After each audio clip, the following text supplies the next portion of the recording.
Assalamualaikum warahmatullahi wabarakatuh. Apa kabar kawan semuanya pada hari ini? Semoga selalu diberikan kesehatan oleh Allah Subhanahu wa taala dan akan dilancarkan dalam segala aktivitasnya kawan.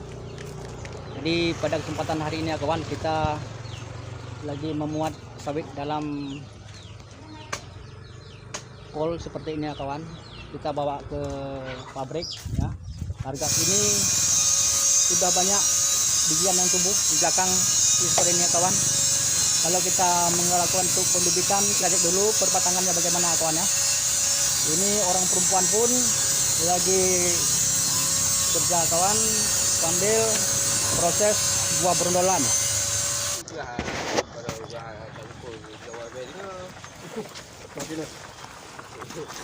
Harga sawit di Aceh pada hari ini kawan sudah mencapai 2.200 dalam per kilo kawan ya.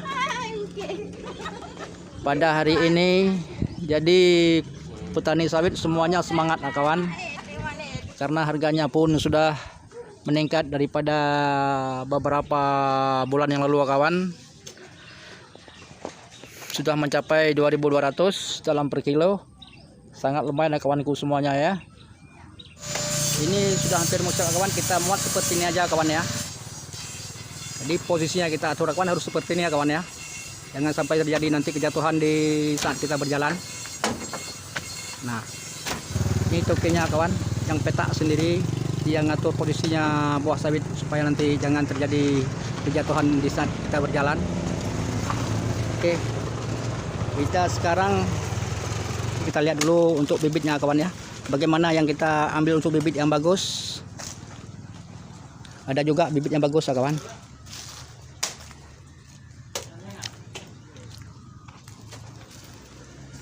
Coba lihat kawan, bijian yang tumbuh di pinggiran gudang seperti ini. Kita akan mencari dulu yang kita jadikan untuk bibit kawan. Karena yang tumbuh ini bukan bibit yang kita lakukan untuk pembibitan, tapi yang tumbuh seperti ini buah campur kawan ya. Campur yang buah berserakan, perondolannya hasilnya seperti ini. Tumbuh di pinggiran ini ya kawan. Jadi ingin tahu kawanku semuanya yang kita melakukan untuk kita ambil untuk bibit yang kita tanam, kita harus cari dulu bagaimana perbatangannya kawan ya. Oke kawanku, sebelum kita lanjut jangan lupa subscribe, di share kawan, dan komen. Semoga kita nanti bisa menayangkan video-video kedepannya yang lebih bermanfaat kawan.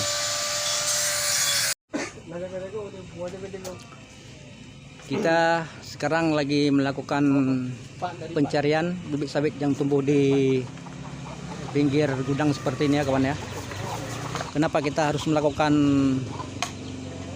penyisiran kawan? Karena ini bibit ini sudah bercampur aduk, semuanya ada di sini seperti buah tenera, dura, dan sopindo kawan, dan begitu juga marihat kawan ya, sudah bercampur aduk seperti ini. Coba lihat, kelihatannya sangat luar biasa kawan. Jadi kalau sudah seperti ini kawan, tumbuhnya kita agak keliru sedikit, kita mengambil untuk bibit kawan ya. Kita harus melakukan pencarian perbatangan dulu kawan. Tumbuhnya kerapatan ya, kita susah untuk mengambil bibit yang kita mau tanam kawan. Kita harus cari dulu perbatangannya kawan.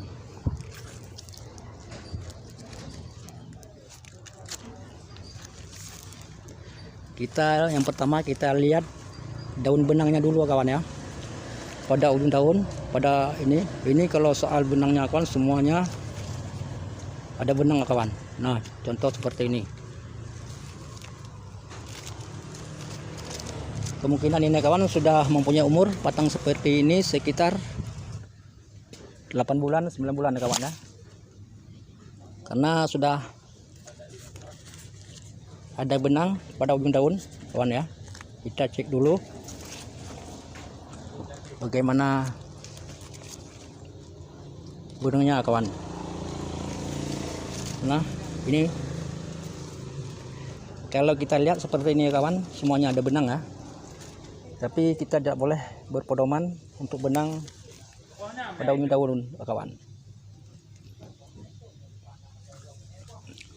Kita sekarang melakukan pencarian untuk kita jadikan untuk bibit yang kita tanam, kawan.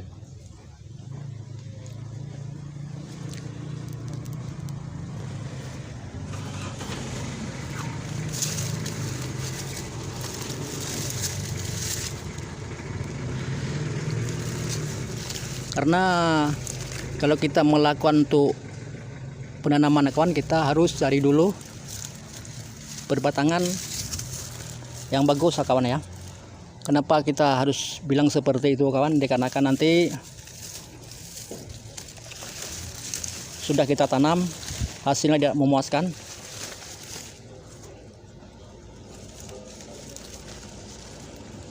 Kalau pendapat kita, kawan, seperti ini, kawan ya, yang bagus kita ambil untuk bibit yang kita tanam, kawan. Coba lihat, tongkolnya besar, kawan ya. Dan pelepah bawahnya pun dia semua terbuka ke pinggir, kawan.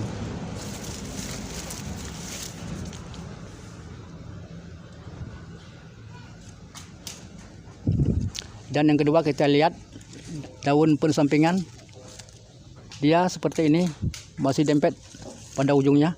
Nah, ini sangat bagus untuk bibit kita ambil kalau batang seperti ini ya, kawan ya. Dan lebaran daunnya pun, kawan, kita lihat dia sama semua, kawan. Tidak ada yang besar, tidak ada yang kecil, lagi pun dan tipis. Kalau kita meragukan, kawan, kita lihat lagi ke bawah. Pelepah ini yang ada di samping perbatangan, dia sama besarnya, kawan. Tidak ada bedanya ya.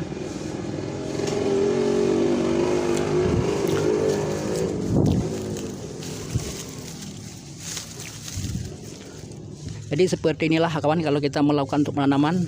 Kita tanam ini sudah bagus, kawan, sudah cocok ya. Kenapa kita harus lakukan sebesar ini, kawan? Kenapa tidak yang kecil saja, kawan? Karena kita kalau masih kecil seperti ini ya, kawan, belum bisa kita buktikan, belum jelas kenampakan untuk kita jadikan bibit, kawan. Nah, ini kita bongkar aja nanti. Yang umurnya sudah agak tua sedikit, sudah sekitar 8 bulan ataupun 9 bulan ya, kawan ya. Inilah percontohan, kawan, kalau kita ngambil untuk bibit yang kita tanam di kebun yang sudah kita sediakan. Oke, kawan, kita lihat lagi ya, kawan, perbatangannya.